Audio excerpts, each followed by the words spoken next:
Naku, madalas din pang mangyayari sa inyo to. Nakakalimutan yung password kasi nga bihirang-bihira lang magamit. Huwag nyo muna i-forgot password dyan dahil baka may mga pamamaraan pa dyan. Hindi nyo lang alam. Okay, so napakadali lang po niyan. So sa kagaya ko na malimutin, so panoorin nyo to mga idol. Ang gagawin nyo lang, punta kayo sa inyong mga cellphone settings. Then mag-scroll up.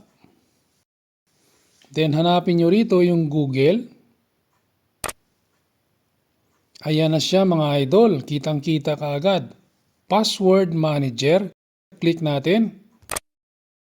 Ayun, ito na yung mga application mga idol na nandito nakatambak yung ating mga password. Kagaya ng ating SSS, Netflix, Lalamove, Facebook. So nandito lahat yung nakatambak. Kahit na matagal na nating inan-install yung mga ganitong klaseng application dahil hindi naman natin ito laging ginagamit, pero nandito pa rin siya mga idol. At nandito lagi yung kanyang password. So katulad nitong SSS ko mga idol, so matagal ko na itong inan-install pero nandito pa rin yung kanyang password. So every time na gusto ko siyang titignan, nakikita ko pa rin.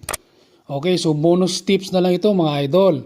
So para ma-save natin lagi yung ating mga kinikreate na password, so ang gagawin lang natin, pindutin lang natin itong settings. So wala na tayong ibang gagawin dito kundi i-on itong offer to save password. I-on lang natin yan. Ayan. Para every time na mag-create tayo or gagawa tayo ng mga panibagong password, ay automatic na tatanungin kaagad tayo ni Google kung gusto ba nating i-save sa kanya yung password na ginagawa natin. So pagka ganitong naka-on, so automatic yan na i-remind kayo ni Google na isi-save niya yung bagong password kahit anong application man yan kay Google.